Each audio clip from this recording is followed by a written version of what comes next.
The night was unnaturally quiet when the Perrin family arrived at their new home. The house stood alone in the Rhode Island countryside, an old farmhouse wrapped in shadows and silence, as though the land itself was holding its breath. Moonlight brushed against the wooden walls, revealing scars of age cracks, warped boards, and windows that seemed to watch instead of reflect.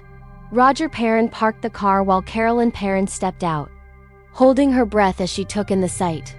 The air felt cold, heavier than it should have been in the summer. Their 5 daughters gathered behind them, whispering with excitement and nervous laughter. To them, the house looked like an adventure, a place for secrets, games, and new memories. No one sensed that the house had been waiting. The moment they crossed the threshold, something unseen stirred. The front door creaked as if protesting their arrival. Dust danced in the flashlight beams as Roger explored the interior. The house smelled of damp wood and old earth. The walls whispered stories no one could hear, and the floors groaned beneath each step like warning sighs. That first night passed without incident, or so it seemed. Morning sunlight revealed a beautiful but unsettling place. Birds circled overhead, yet none perched on the house. Carolyn noticed the dog Sadie refusing to enter. The animal stood at the doorway, trembling, whining softly, as if something beyond the door terrified her. Days passed and strange things began happening. Clocks stopped at exactly 3:07 a.m. every night. Carolyn awoke repeatedly to the smell of rotting meat, thick and suffocating, lingering in the hallways. Bruises appeared on her body, deep, purple marks shaped like fingers, though she had no memory of being touched. Doors slammed without wind. Footsteps echoed where no one stood. The children spoke of clapping sounds in the dark. "Someone wants to play," little April said one night, her voice soft and innocent. Carolyn laughed it off, though fear crept into her bones. Childhood imagination, she told herself. Old houses make noises, but the house was learning them. One night, Carolyn awoke suddenly, her heart racing. She heard clapping, slow, deliberate. She followed the sound through the dark halls until she reached the basement door. The clapping came from inside. She opened the door and stepped into darkness. The smell hit her like decay. The light flickered. Then the clapping stopped. Suddenly, unseen hands seized her, dragging her through the darkness. She screamed as invisible fingers wrapped around her throat. The light burst on, and the presence vanished as if it had never existed. Carolyn collapsed, gasping for air. The house had crossed from whisper to threat, desperate. Carolyn began researching the property's history. What she discovered chilled her to the core.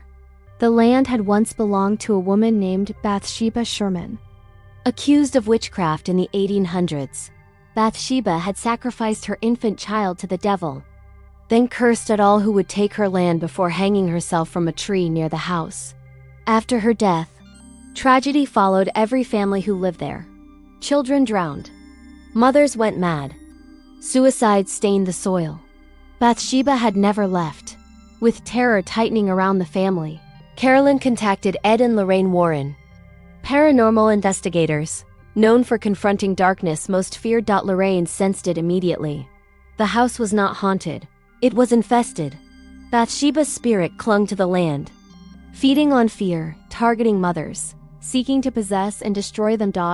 As the Warrens documented evidence, cold spots, voices, violent manifestations, the activity escalated.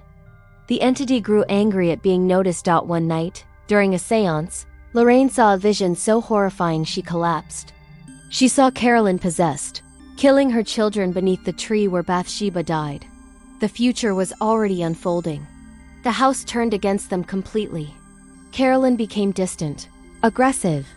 Her eyes hardened. She sleepwalked into walls, whispering words not her own. She attacked her own daughter without recognizing her. Bathsheba was inside her now. The spirit's goal was simple: force a mother to kill her children, completing a ritual of ultimate evil. Locked doors shattered. Furniture flew. Invisible hands hurled bodies across rooms. The house screamed with rage as the demon fought to keep its hold. Ed and Lorraine knew they were running out of time. In a storm of chaos, Bathsheba dragged Carolyn to the cellar, attempting to complete her possession. The Warrens followed, chanting prayers. Battling a force older than mercy. Lorraine forced Carolyn to remember her love, her children, her life. "Look at me," Lorraine pleaded. "You are not hers." Bathsheba screamed through Carolyn's mouth, her face twisting unnaturally. The house shook violently as the demon was torn away, screaming in rage as it was cast out. Silence fell. The storm ended. Bathsheba was gone. The Perrin family survived, shaken but alive. They left the house behind, scars invisible but permanent. The Warrens returned home, adding another artifact to their locked room of cursed objects. Reminder that evil never truly dies. It only waits.